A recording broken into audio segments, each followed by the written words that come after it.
Hello, hello, hello. Welcome to Stampers Club. I'm Karen Trolfa, and today I have a Turtley awesome card to share with you. And we're going to play with some stamp and blends, so a little bit of a technique too. Let me show you what we're going to be doing. So like I said, we're going to be making a great little card, right? This could be a birthday card or just a, hey, I love you card, right? But it's using the Turtley Awesome bundle. So this bundle has, as part of a suite, the Turtley Awesome suite, has some great designer series paper and this really fun folder that kind of creates a little turtle shell pattern to your paper. Let me show you what we're going to be playing with today, or how we're going to be making it. So I started out with a half a sheet of shaded spruce cardstock that I've already got scored at 4 1/4. Scoring your paper helps create a really nice crisp seam or fold, right? That way your paper doesn't get split or anything like that, but it also makes it really easy to get that going. So then I'm going to start with some basic white and some of this Turtley Awesome paper. Now, some of these images can also be die cut with the stamp set. So one side's got some print on it, one side's a little more subtle. And I'm going to be using the little more subtle side today. Okay. And I'm going to just mat this up onto this basic white. Nothing too fancy there, right? Then I'm going to add some of the shaded spruce and soft seafoam ribbon. I'm going to create a little bow over here, right? So let's get enough ribbon here to do that with. All right, so the trick to ribbons is to make sure that your ribbon stays as flat as possible.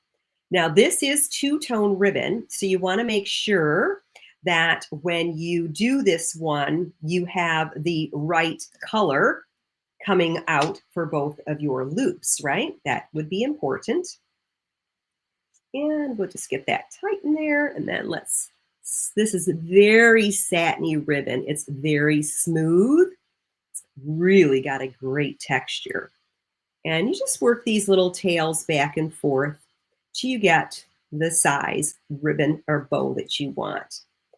Get that down there a little bit, a little twisted. I want my shaded spruce to show up at the front. So let's get that right there.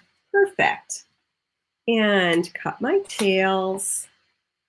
Okay. I want this down a little bit further. Now I could have done a strip of ribbon and then created a bow and glued the bow. That is totally something that you can do. I just wanted this down a little bit lower than half. Where I got it, yeah. And then we'll add some tape and get this added to the card base. You know, I love ribbon. I just like the textile change that happens between the cardstock and a ribbon. I just think that just adds so much to the card. Okay, so then for my next matted layer, I'm going to use basic white again and some shaded spruce that I've embossed with that really fun turtle shell pattern. But I want to highlight this pattern a little bit.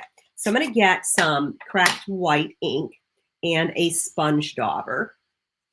And I just want to lightly rub across the surface so that the highlighting happens on the raised portion so that you just can really see the turtle shell a little bit more by having it a little highlighted with some white against this darker green. So not a lot, but look how much that made that pop, right? It just made that whole texture just show up. So, I mean, look at the difference there. I mean, a little bit of sponging just did a whole bunch there. Whoops, oh no, my tape is done. Well, we're gonna switch to liquid glue because that is handy. And we'll just use liquid glue. I love Tombow glue. It is by far the glue that I use the most, believe it or not. All right. And since this is going over some ribbon, I'm going to add some dimensionals to this one because otherwise it's going to kind of lay across that ribbon a little bit funny. So we're just going to give it a little bit of a lift. Right? A little lift there.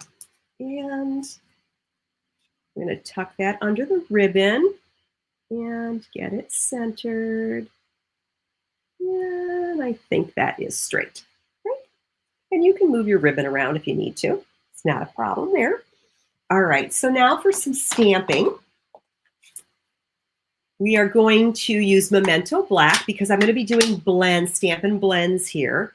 We need to use Memento Black so that it doesn't conflict with the alcohol marker.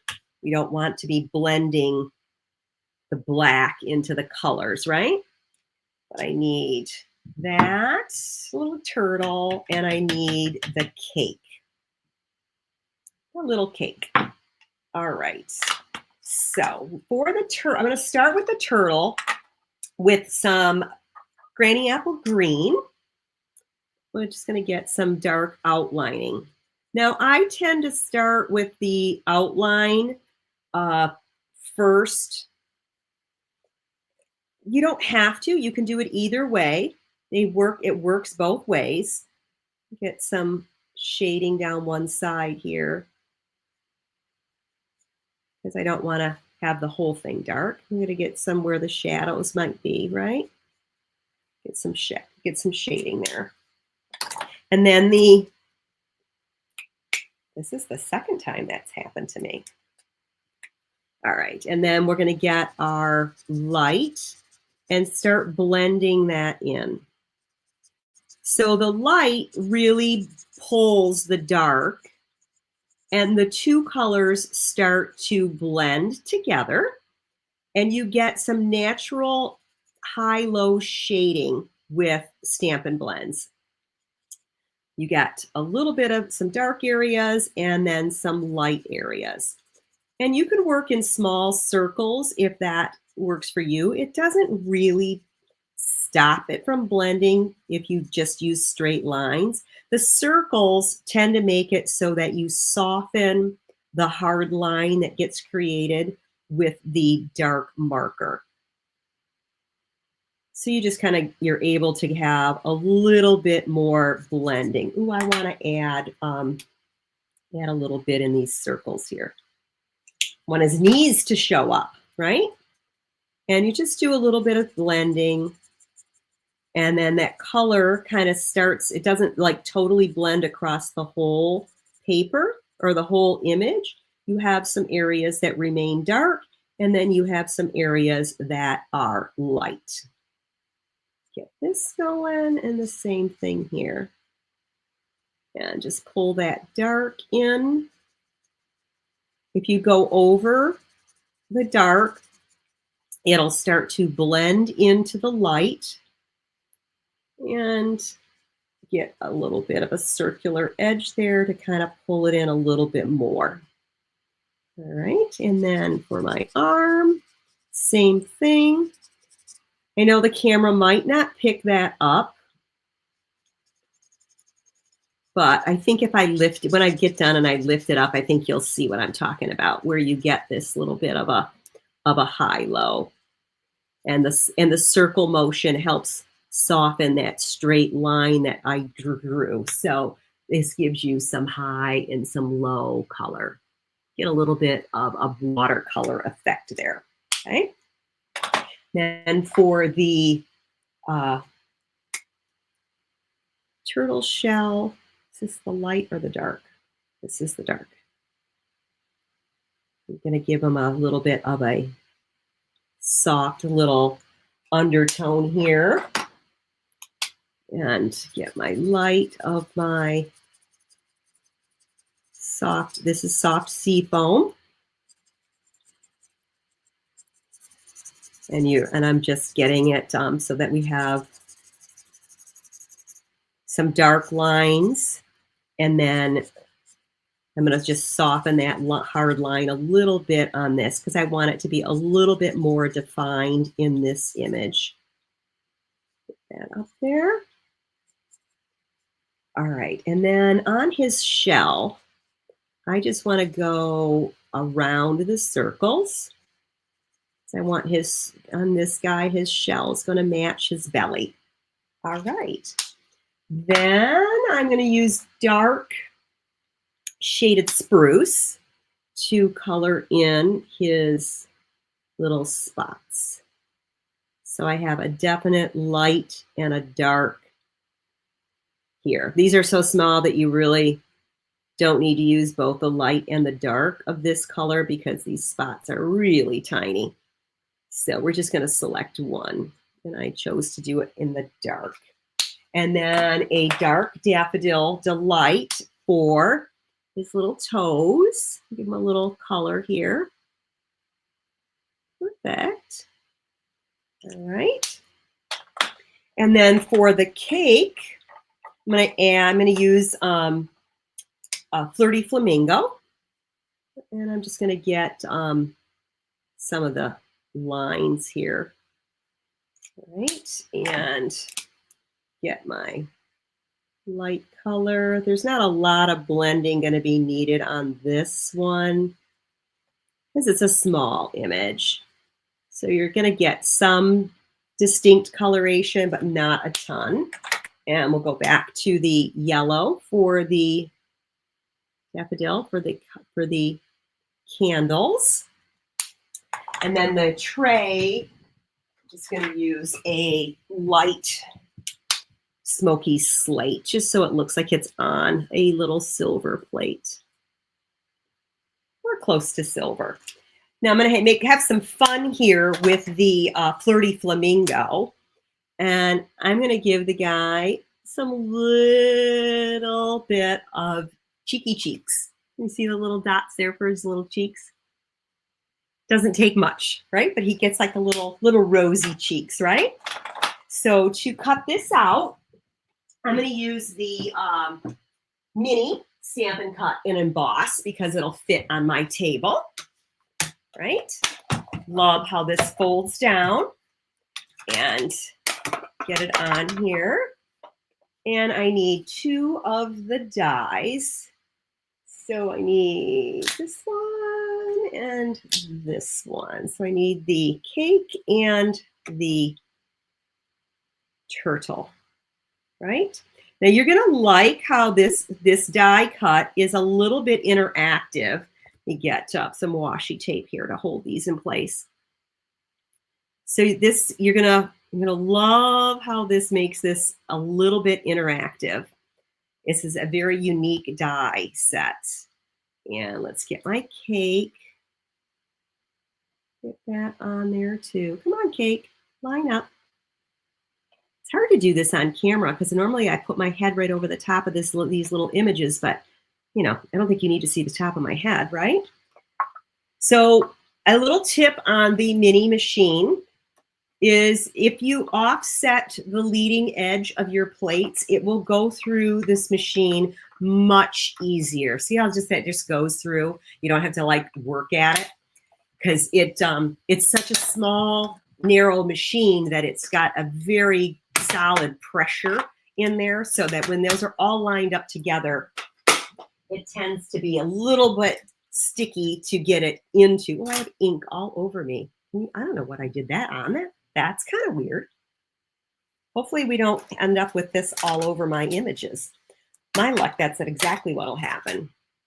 So let's get my cake off of there. Gotta love washi tape, right? Whoops. And my turtle.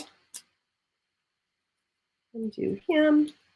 And I can show you what that little interactive part looks like too here. Okay.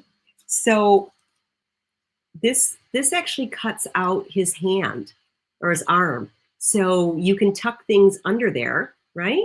Super cute. See how isn't that fun? So you get a little bit of an interactive look to this one. So I'm going to give him, I want him to be my chef. So I'm going to get some liquid glue here for my apron. Come on, glue. And we're going to put that right up under there. See how it tucks in under his arm? Isn't that cute? Now, I'm going to make it so that this definitely, you'll see that his arm is separate and lifted. I'll just get a small mini dimensional here and put it under his arm there so that it definitely looks and stays where this is a little bit more three-dimensional. And I'm also going to give him a little bit of a chef's hat. Come on, glue. There we go. We're going to give him a chef's hat. We want him to be the proud chef of this cake. And I want to put him on dimensionals also. I'm going to space one across his hat there so it helps hold it on too. I think we just need 3. That'll be plenty for this guy. All right, bring that card base that we have already back in there. We're just going to put him right here. Perfect. And then put this one on a dimensional also. You could double dimensional this if you wanted to. I'm just going to put that right there. It will look like he's holding it. And then for our greeting, I'm missing my cardstock.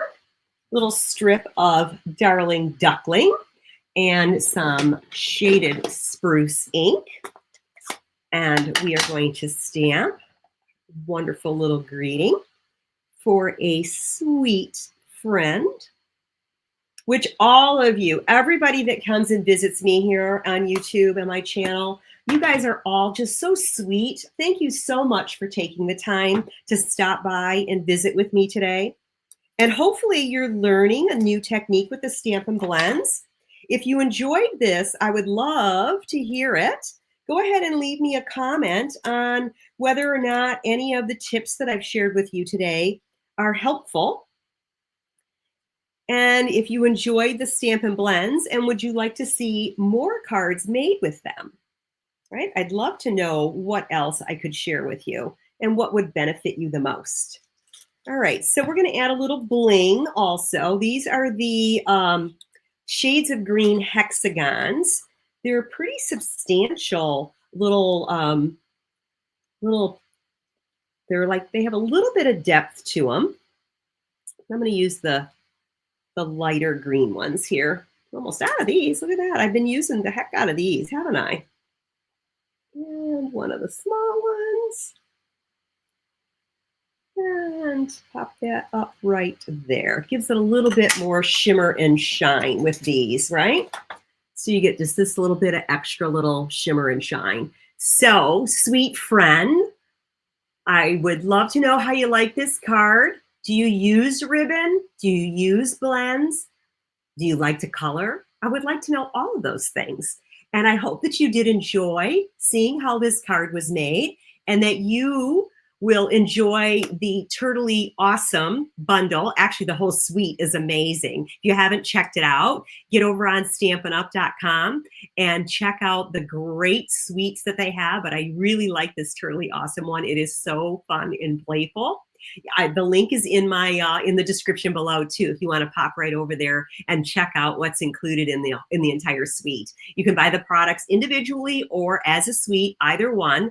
But during the month of June 2025, if you buy one suite, you can get another suite for half off. That's huge savings. I've never ever seen a sale like this before, but it is a great one, that's for sure.